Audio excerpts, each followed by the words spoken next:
We live with a heritage from earlier generations and must seek to create positive legacies for those who follow us. When the old are not allowed to tell their story, the young grow up without history. If the young are not listened to, we have no future. Dr. Gunhild O. Hagestad.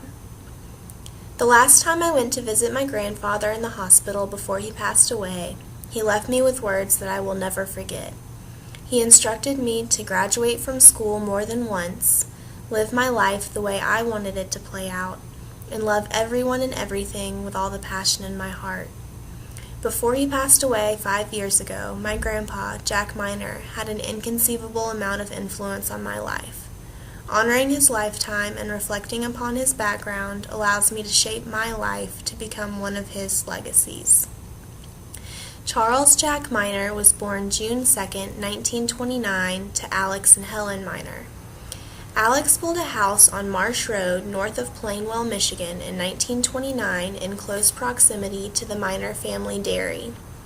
When the Great Depression shocked the country soon after the house was completed, the family was worried the home would be taken away. Luckily, the bank refused to seize the house, and Alex was told to pay the bank back as soon as he was able.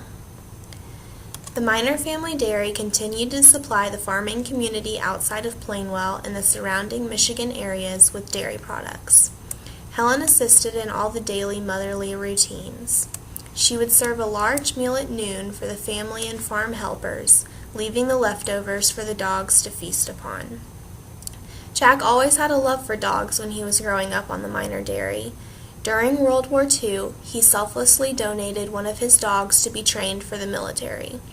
When the pup was released with discharge papers, he was not able to return to Plainwell to play with Jack and his siblings because the dog was too dangerous.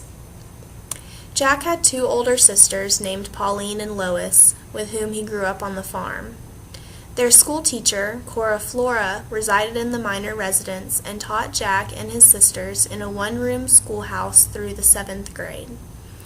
Miss Flora allowed Jack to skip from the 2nd to 3rd grade because he was the only one in the class.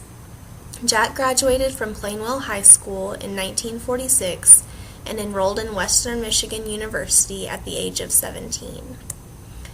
During the time that Jack was living on the Miner dairy, Carlene Tyndall, a beautiful, fun-loving young woman, was growing up in Plainwell, Michigan also.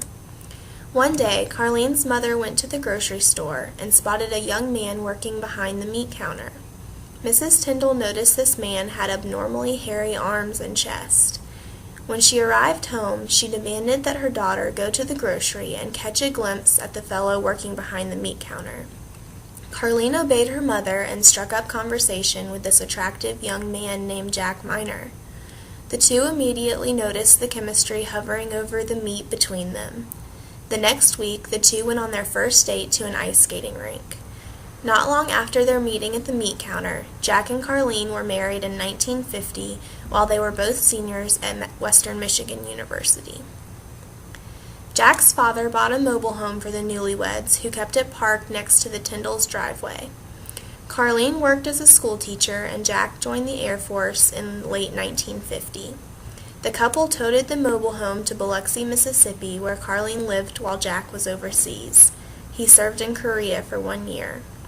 Upon arrival back to the United States, Jack and Carlene and the mobile home moved to Hamilton Air Force Base in California so Jack could finish his days in the service with Carlene's company. The two had to say goodbye to the mobile home in California when the couple moved back to a neighboring city of Plainwell called Kalamazoo, Michigan. Carlene and Jack raised 3 children in Kalamazoo, one of which was my father. My grandfather taught me to love, laugh, and participate in quirky antics. I recall walking into my grandparents' house one Sunday afternoon, and Grandpa Jack would be yelling, "It's your lucky day!" Grandma Carlene had ordered him to clean the attic, so he had compiled grab bags for the grandchildren. We took numbers at the door, and whichever bag matched our number, we kept. I would always attain random, useless items like Band-Aid boxes from the 1950s and strange 1970s memorabilia. And yet, I loved every bit of it. Looking back on this memory, Grandpa Jack inadvertently informed me to find uses with what I am given in life and have fun with it as I go along. Most importantly, Grandpa taught me to persevere. He struggled for nearly 3.5 years with continuous health battles. It seemed as though as soon as one complication was healed, another soon followed.